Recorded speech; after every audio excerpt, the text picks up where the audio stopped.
Welcome to the podcast. Rudy's Revelation. July 8th, 2022. Today we're going to be talking about Hunter and James Biden investigated for over 100 banking violations as more self-incriminating video surfaces of Hunter. Why does Hunter film himself performing illicit acts? I'm also going to be talking about the bodega worker, Jose Alba, who is charged with murder after stabbing his attacker. Also, the Uvalde mayor of Uvalde, Texas, accuses the local DPS of covering up the circumstances of the shooting at the school there. Sri Lanka is still banning private sales of fuel. Is that coming here?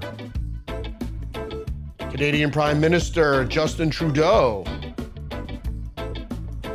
has a slip of the tongue and says banning firearms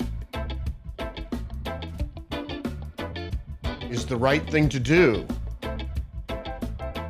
And China celebrates the assassination of Japan's Shinzo Abe, a former prime minister there, who is again running for office and in a campaign appearance was shot with a homemade gun. We're talking about all this and more headlines coming up. Let's get to it. Right, so first off, CBS News digs into Hunter James Biden scandal.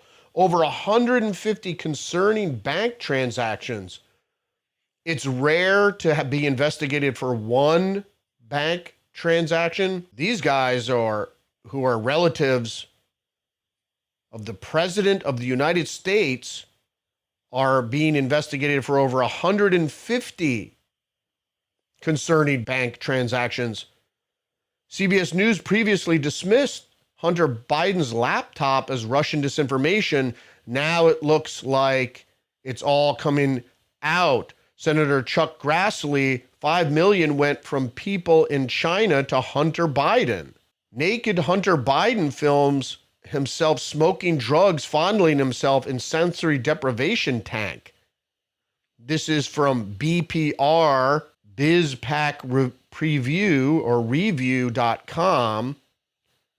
But this has all been corroborated through the video. The story of Hunter Biden is almost unbearably sordid, and it illustrates the truly appalling depths of depravity and degeneracy to which America's elite families have sunk.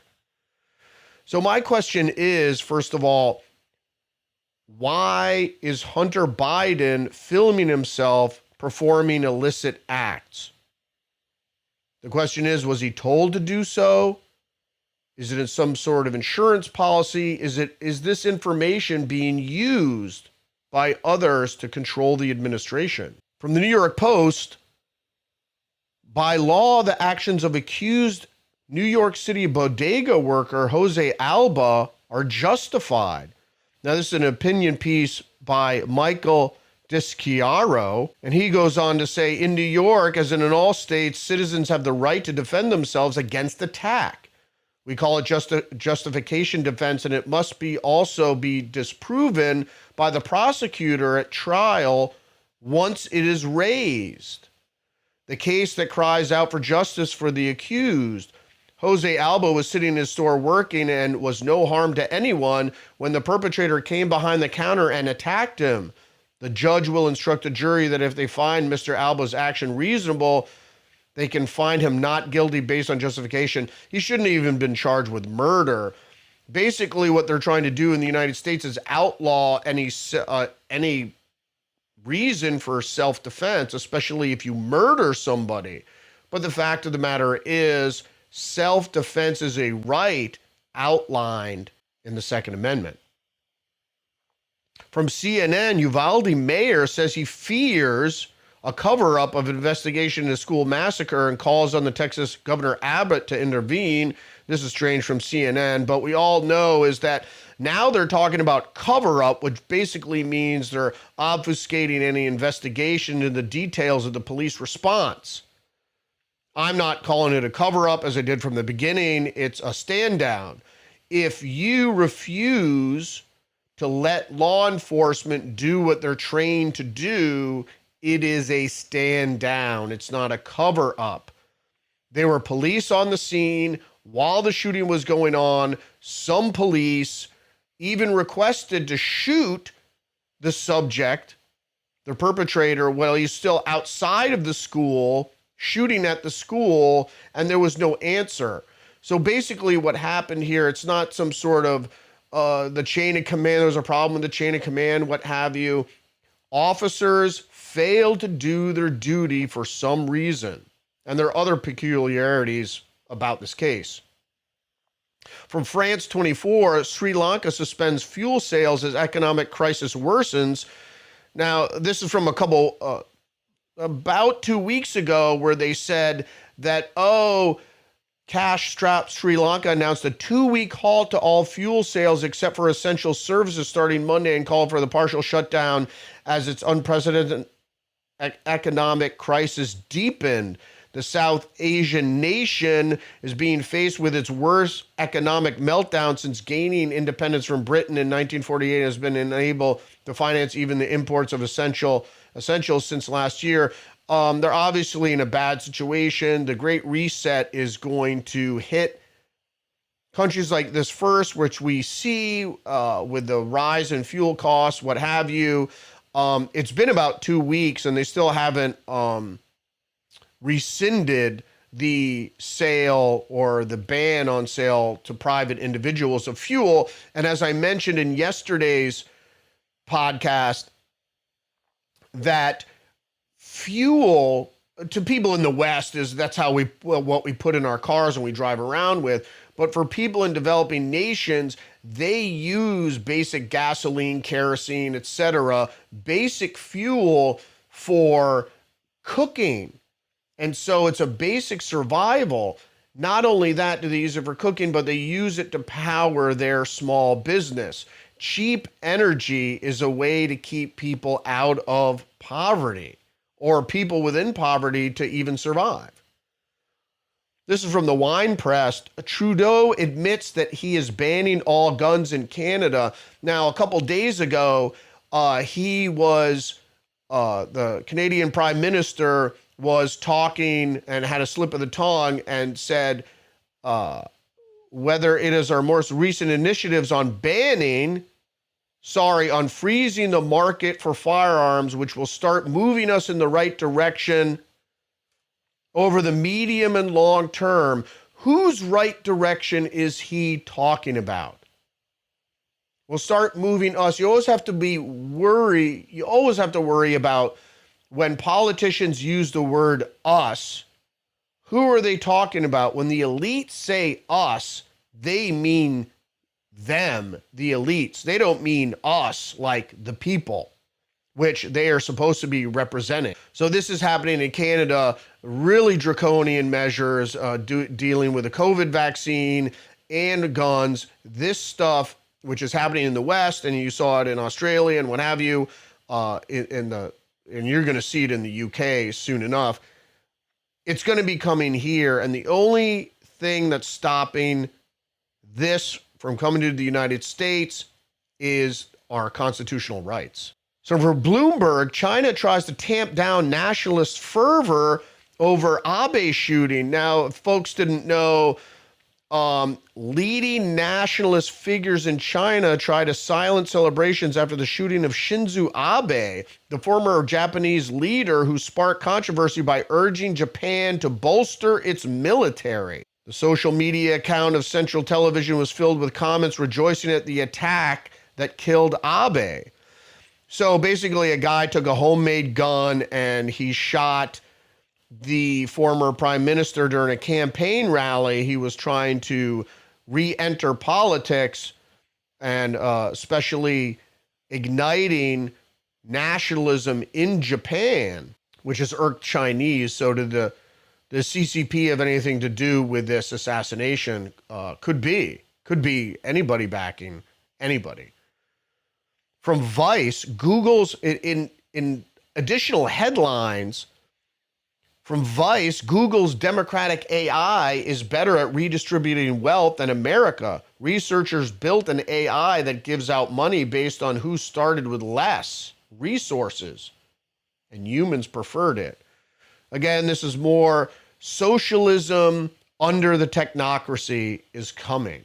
Robert Crimo III told cops he was a depressed drug user. So more information is coming out about now he's confessed to the Highland Park shooting.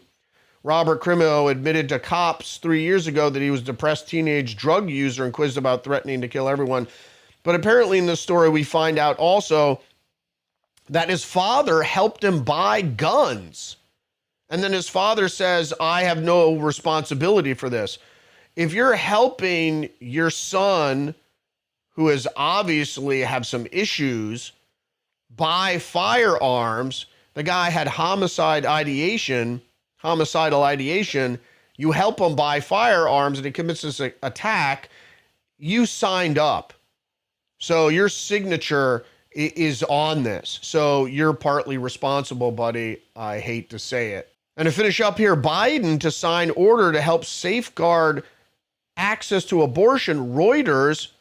So the president again is going to ignore the United States Supreme Court and the Constitution, which he was sworn to uphold, by doing an end around the Supreme Court again for the third time. Will sign an executive order on Friday to help safeguard women's access to abortion and contraception, which isn't really under debate here, after the Supreme Court last month overturned Roe versus Wade decision that legalized abortion. So Reuters here is including contraception to cover the abortion pill, which is trying to be, the federal government is trying to distribute and enshrine the rights to the abortion pill, which is not contraception. Abortion isn't contraception. So Biden is doing an end run around the Supreme Court again to try to executive order in abortion rights, which is really up to the states. You see, we have a federalist system here where the states have the right to dictate their own laws unless it's specifically outlined in the U.S. Constitution. That's just the way it is. So you're wrong, Biden. Again, Biden is acting in an unconstitutional manner. What's up with that? This is the president of the United States. This is the third time, including trying to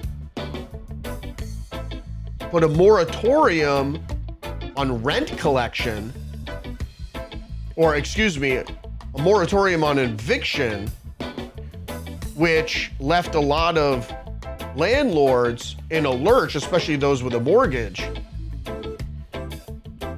And then again, with the vaccine mandate, when the Supreme Court ruled it as unconstitutional, he kept trying to push it, and now this. So hopefully in November, when the Republicans take back Congress, they'll be able to file for impeachment. And then we're left with Kamala, which we should use the 25th Amendment to make sure that she doesn't serve. All right, that's it for me. Rudy's Revelation. We'll see you tomorrow. Don't forget to like, comment, and subscribe. And check me out, Twitter, Facebook. Get our minds. When is Trump Truth Social? When is that going to be available on desktop and Android? I don't know. Come on, Trump. I should really be directing this to Devin Nunes. See you.